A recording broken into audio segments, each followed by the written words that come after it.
Hi everyone, welcome back my YouTube channel. ನಾನು ನಿಮ್ಮ ಗೌಡ. ಇವತ್ತು ನಾನು ನುಗ್ಗೆಕಾಯಿ ಚಾಪೀಸ್ ಹೇಗೆ ಮಾಡೋದು ಅಂತ ತೋರಿಸ್ತಾ ಇದ್ದೀನಿ. ಮೊದಲಿಗೆ ನಾನಿಲ್ಲಿ 3 ಹಸಿಮೆಣಸಿನ್ಕಾಯಿ, ಸ್ವಲ್ಪ ಮೆಣಸು, 1 ಚಕ್ಕೆ, 3 ಲವಂಗ, ಸ್ವಲ್ಪ ಶುಂಠಿ, ಸ್ವಲ್ಪ ಬೆಳ್ಳುಳ್ಳಿ ಮತ್ತು ಕೊತ್ತಂಬರಿ ಸೊಪ್ಪು ತೊಗೊಂಡಿದ್ದೀನಿ.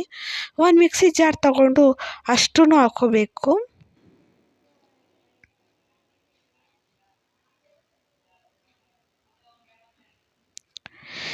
ಈಗ ಇದಕ್ಕೆ ನಾನು 1 ಟೊಮೆಟೊನ ಕಟ್ ಮಾಡಿ ಹಾಕ್ಕೊಳ್ತಾ ಇದ್ದೀನಿ. ಮತ್ತು ನಾನಿಲ್ಲಿ ಸ್ವಲ್ಪ ಕಾಯಿನ ಕಟ್ ಮಾಡಿ ವಾಶ್ ಮಾಡಿ ಇಟ್ಕೊಂಡಿದ್ದೆ, ಅದನ್ನು ಆ್ಯಡ್ ಮಾಡ್ತಾಯಿದ್ದೀನಿ. ಯಾರೆಲ್ಲ ನನ್ನ ವೀಡಿಯೋನ ಫಸ್ಟ್ ಟೈಮ್ ನೋಡ್ತಾ ಇದ್ದೀರಾ, ಪ್ಲೀಸ್ ಸಬ್ಸ್ಕ್ರೈಬ್ ಆಗಿಲ್ಲ ಅಂದರೆ ಸಬ್ಸ್ಕ್ರೈಬ್ ಆಗಿ. ಅಲ್ಲೇ ಪಕ್ಕದಲ್ಲಿರೋ ಬೆಲ್ ಐಕನ್ ಕೂಡ ಪ್ರೆಸ್ ಮಾಡಿ, ಯಾಕಂದರೆ ನಾನು ವೀಡಿಯೋ ಅಪ್ಲೋಡ್ ಮಾಡ್ತಿದ್ದಂಗೆ ಫಸ್ಟ್ ನೋಟಿಫಿಕೇಷನ್ ನಿಮಗೆ ಬರುತ್ತೆ. ಆಮೇಲೆ ಇದಕ್ಕೆ ನಾನು ಸ್ವಲ್ಪ ಅರಿಶಿಣದ ಪುಡಿ ಆ್ಯಡ್ ಮಾಡ್ತಾಯಿದ್ದೀನಿ.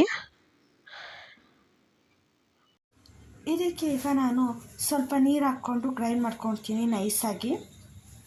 ಈ ಕಡೆ ಒಲೆ ಮೇಲೆ ಒಂದು ಪಾತ್ರೆ ಇಟ್ಟು ಅದು ಕಾಯ್ತಿದ್ದಂಗೆ 2 ಸ್ಪೂನ್ ಎಣ್ಣೆ ಹಾಕ್ಕೊಳ್ತಾ ಇದ್ದೀನಿ.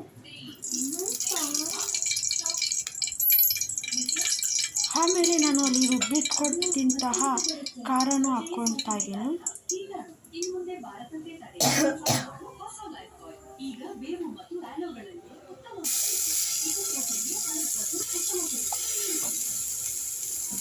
ಅಷ್ಟು ಹಾಕ್ಕೊಂಡು ನಾವು ಹಸಿ ಸ್ಮೆಲ್ ಹೋಗೋ ತನಕ ಹುರ್ಕೋಬೇಕು ಎಣ್ಣೆಲೆ.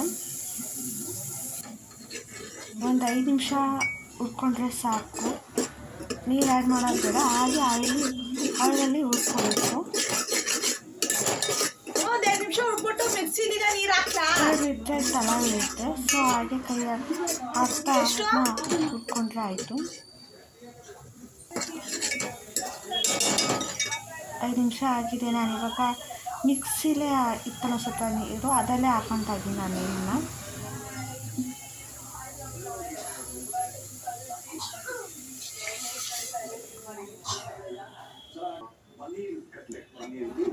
ಹಾಕ್ಕೊಂಡು 2 ನಿಮಿಷ ಬೇಯಬೇಕು.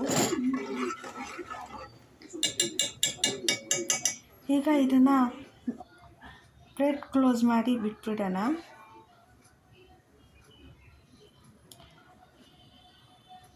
ಈಗ ಇದಕ್ಕೆ ಒಂದು ಸ್ವಲ್ಪ ನುಗ್ಗೆಕಾಯಿ ಕಟ್ ಮಾಡಿ ಹಾಕ್ಕೋಬೇಕು. ಇದು ನುಗ್ಗೆಕಾಯಿ ಚಪ್ಸ್ ಆಗಿರೋದ್ರಿಂದ ಮಾಮೂಲಿ ನಾವು ಚಿಕನ್ ಚಪ್ಸ್ ಹೇಗೆ ಮಾಡ್ತೀವಿ ಹಾಗೆಯೇ ಅದನ್ನು ಹಾಕ್ಕೊಂಡು ಈಗ ರುಚಿಗೆ ತಕ್ಕಷ್ಟು ಉಪ್ಪು ಹಾಕ್ಕೋಬೇಕು.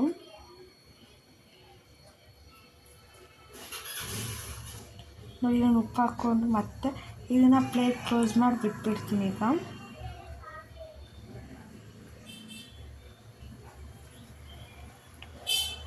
ಹೀಗಾಗಿದೆ.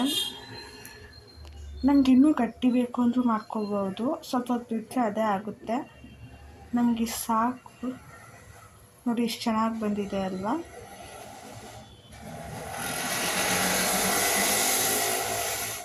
ಟೇಸ್ಟ್ ಮಾತ್ರ ಚೆನ್ನಾಗೇ ಇರುತ್ತೆ, ಚಿಕನ್ ಚಾಪ್ಸ್ ಥರನೇ. ಐ ಹೋಪ್ ಈ ವಿಡಿಯೋ ಎಲ್ಲರಿಗೂ ಇಷ್ಟ ಆಗಿದೆ ಅಂತ.